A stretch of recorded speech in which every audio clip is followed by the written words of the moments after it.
Buraq ascends to the heavens. How does this ascension happen? We don't know. In a way, it's not worth reflecting, or rather, it's not worth delving into the exact mechanism of the how.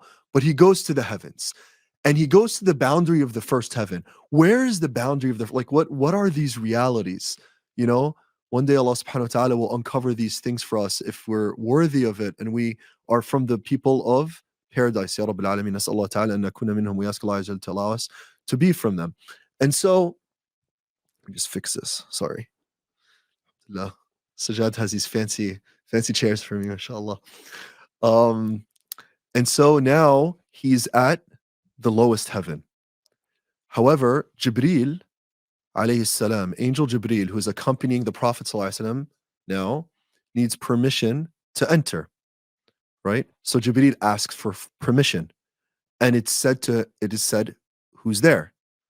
He responds, Jibreel. They said, no, someone's with you. قِيلَ وَمَنْ مَعَكَ? Who's with you?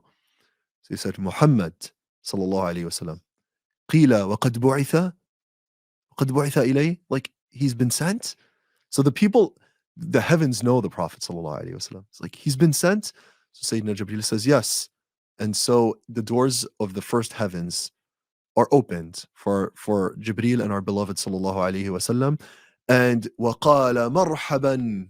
It said, welcome, hello, مرحبا به وَلَنِعْمَ الْمُجِيءُ جَاءَ وَلَنِعْمَ الْمَجِيءُ جَاءَ. And how excellent, how honorable a guest that has come, right? So the Messenger sallallahu alayhi wasallam enters. Who does he see in the first heaven? He sees our forefather, Sayyiduna Adam alayhi salam. And when he sees Adam alayhi salam, there's different narrations of what happens, right? In one narration, he gives him salam, assalamu alaikum, right? And he says, salamu alaikum, my brother and my son, okay? Because he's our father, right? And he aqarra bi nubuwwatihi, he affirms his prophethood. In another narration, wada'a li bil khair, or wada'a li bi khairin, and he made dua for all goodness for me, right? The Messenger sallallahu alaihi wasallam ascends to the second heaven. And the same thing happens. He's welcomed. His prophethood is affirmed. You know, all of these messengers are saying, you are our messenger. That's what they're all saying. You are our brother. You are the final messenger. They're all affirming this. Sallallahu ta'ala alayhi wa alihi wa sallam. And in this heaven, he said, his brother, Sayyidina Isa ibn Maryam, and Sayyidina, you know? No, Idris is in the third heavens, right? Sayyidina Yahya, okay? His cousin. So Sayyidina Isa ibn Maryam and Sayyidina Yahya ibn Zakaria alayhim as-salam. And they welcome him and they say hello and they make dua, wada'a li bi khairin, and so on and so forth. Then he goes to the third heaven and he sees Prophet Yusuf alayhi salam. And in the narration of Anas ibn Malik, he says, and وَقَدْ أُعْطِيَ شَطْرُ الْجَمَالِ, and he's been given like half of beauty, right? The scholars they say, but our Messenger sallallahu alaihi wasallam has been given all of beauty, right? And we're going to reflect on that in a little bit, inshallah. Sallallahu ta'ala alayhi wa alihi wa sallam. So Prophet, he sees Prophet Yusuf, he's mesmerized by him.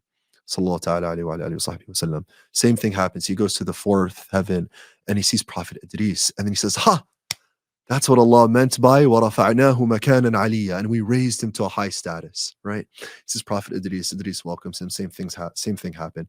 He goes to the fifth heaven. He sees Prophet Harun. Harun welcomes him, makes dua for him, affirms his prophethood. He goes to the sixth heaven. Now he sees Prophet Musa. Of course, this is Prophet Musa. Extra things need to happen now. So Prophet Musa, alayhi salam, was known to be firm. He was known for strength. That's what he's known for. I mean, فَوَكَزَهُ مُوسَى فَقَضَى عَلَيْهِ. Musa pushed him and the guy died. Musa was known for that firmness and that strength, right? And so Musa is going to be very direct. He welcomes him. All these things happen. And when he leaves, Sayyidina Musa starts crying, right? And they said, why are you crying? He said, because this young man is going to have more followers than me on the day of judgment. He's not, sallallahu alaihi wasallam, he's not saying that like I'm worthy of more followers. That's not what he's trying to say. It's almost as though, you know, it's a what they call ghibta. Ghibta is like a halal jealousy.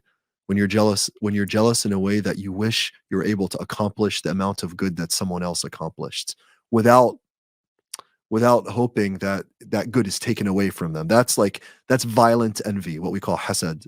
Sheikh Mukhtar describes it as violent envy, right? That's when someone has something and I don't want them to have it, right? That's what's haram. But if someone, Allah gave them good, as the Messenger sallallahu alaihi wasallam said, there's no hasad except fitnatain, except in two things. Rajulun atahu Allahu malan, someone Allah, a man or a person Allah has given money, and he gives in the way of Allah in all good. So I want that good so I can be like, so Sayyidina Musa cries for this reason. Then he goes, so now this is the sixth heaven. Now he goes to the seventh heaven. When he's in the seventh heaven, he sees a number of things. Number one, he sees what's called Al-Baytul Ma'mur. Al-Baytul Ma'mur is the heavens equivalent of the Kaaba. It's the heavens equivalent of the Kaaba for the angels, right? In a narration, it said it is brought to the Messenger sallallahu alaihi wasallam. In one narration, like it is literally brought to him sallallahu alaihi wasallam. In another narration, he goes to the seventh heaven. He sees it.